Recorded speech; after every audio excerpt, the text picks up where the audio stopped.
Hi everyone and welcome back to my channel. If you are new, my name is Monica. In today's video, I am going to share with you two super cute farmhouse style DIYs using Dollar Tree items. So let's just jump right into today's video and I hope you guys all enjoy.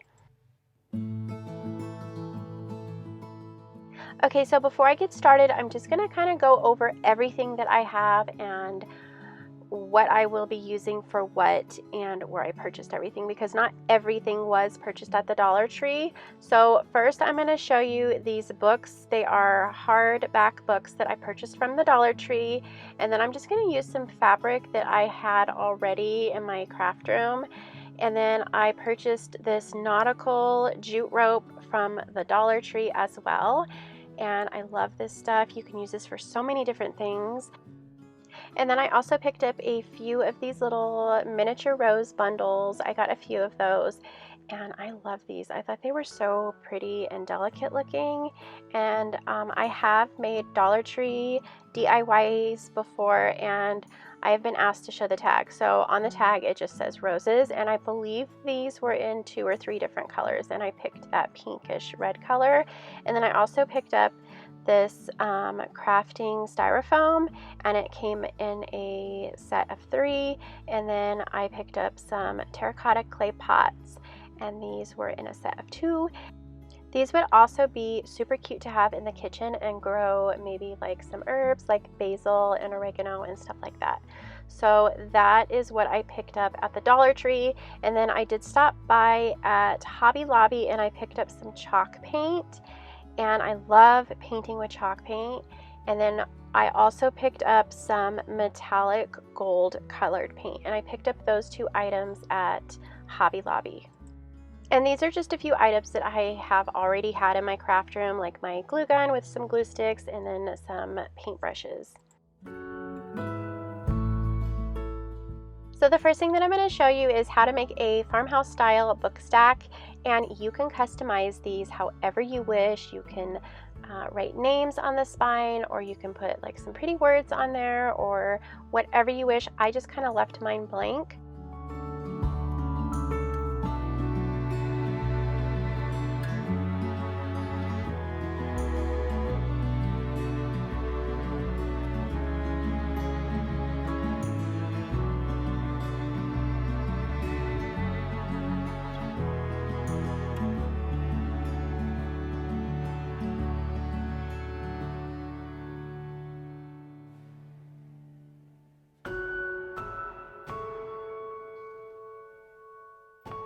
If you are visiting my channel for the very first time today, I just want to take a second and say thank you so much for clicking on today's video.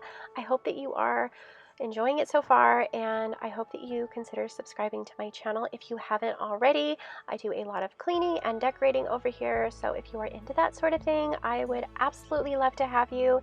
And I would love it if you just stopped by really quickly in the comments below and just said hi, introduced yourself. I love getting to know each and every one of you.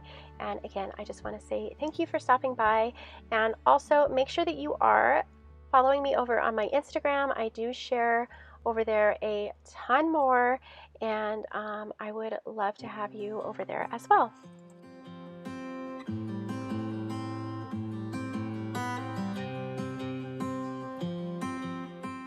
Okay, so these are completely dry. I did let these dry overnight. You don't have to let them dry that long, but I did get busy and I started doing other things and it just worked out that way. So now I'm going to paint the inside of these book covers.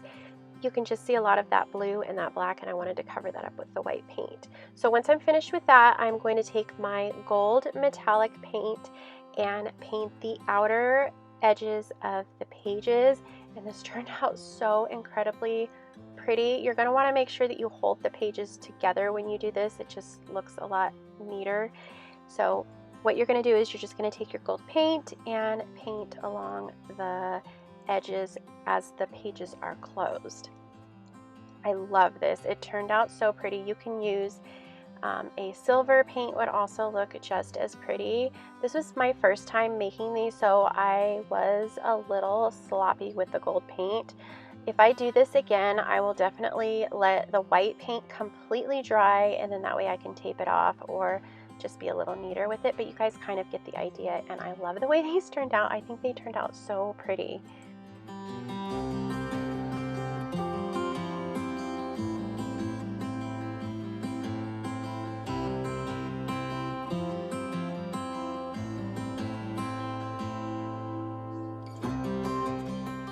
So now I'm going to take that strip of ticking fabric, and I'm also going to use some of this jute rope, but I feel like it's way too thick, so I'm just going to kind of take it apart, and I end up with two smaller strands, and I'm going to lay those flat on the outer part of my fabric. So I'll show you here in just a second what I'm going to do, but I will lay that flat, and then I'm just going to set my books right on top and then just tie it securely in a knot.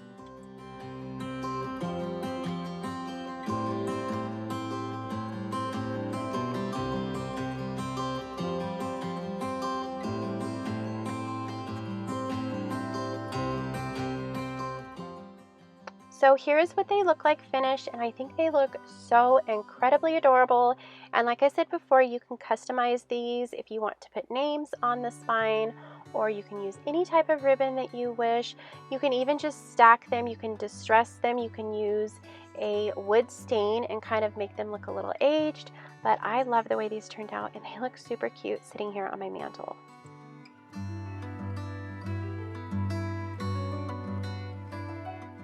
Okay, so for the next project, I'm going to make these spring farmhouse style potted flowers, and I am going to set these in my kitchen, and they turned out super cute, and this was a really fun project.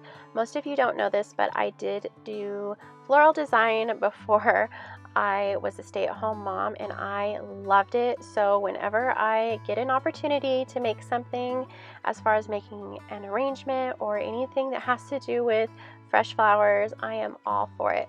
So the first thing that I'm going to do is just paint the pots, and I am not going to cover these completely because I do want them to look a little distressed. So I'm just lightly painting a single coat of the chalk paint on here, and then I'm going to go back over it with a little bit of that gold, and I'm going to use my foam brush for that.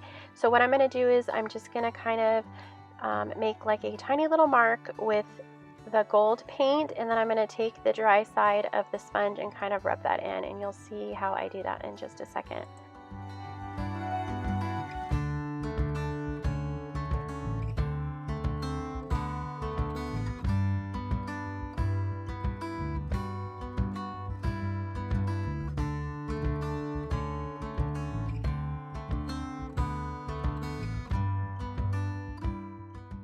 So I'm going to set those pots to the side and let the paint dry on them, and in the meantime I'm going to take all of the tags off of my floral bunches and then separate the floral pieces from the greenery. I always add my greenery first, then the florals whenever I am putting any type of an arrangement together, and it just makes it easier, and I was just taught to do it that way.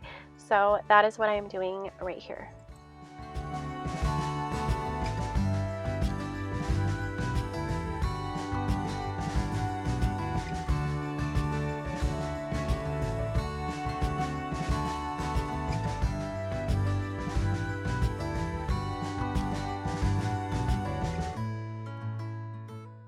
Now that the pots are fully dry, I'm going to add my styrofoam, and I like to just secure it with a little bit of hot glue. So what I'm going to do is just take my hot glue gun and then just add a tiny bit of glue to the very bottom, and then just kind of stick those in there.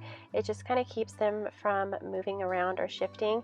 You can also add more hot glue to your stems before you put them in if you really want to make sure that the stems don't fall out. These held up very well, and they were very secure, just kind of sticking them into the styrofoam.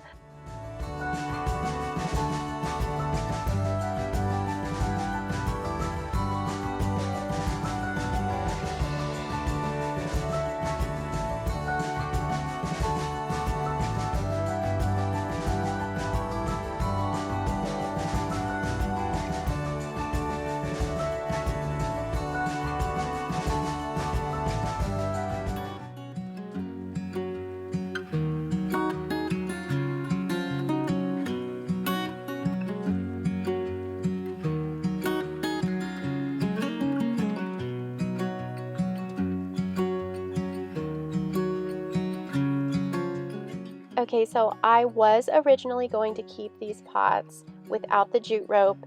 I did not plan on putting the rope around the edge part, like the top part of the pot, but I thought it would look so cute if I did, so I ended up adding a little bit of that jute rope to the top part of this pot. It was a little too thick to have like the whole piece there, so I just kind of tore that apart and then just used a tiny little strand, and then I just took my hot glue gun to secure it all the way around.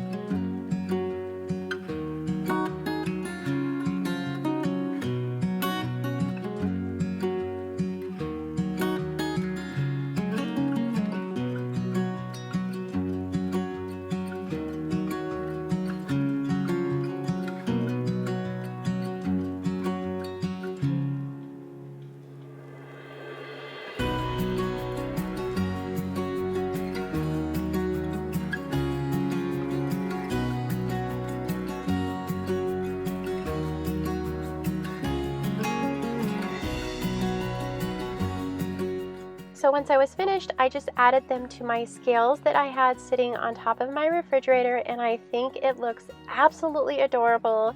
You guys, these crafts were so incredibly easy and very affordable to make, and they turned out so cute. If you enjoyed today's video, I would love it if you left me a thumbs up. Don't forget to subscribe to my channel if you are new, and I hope you guys all have an amazing day. I will see you in the next one. Bye.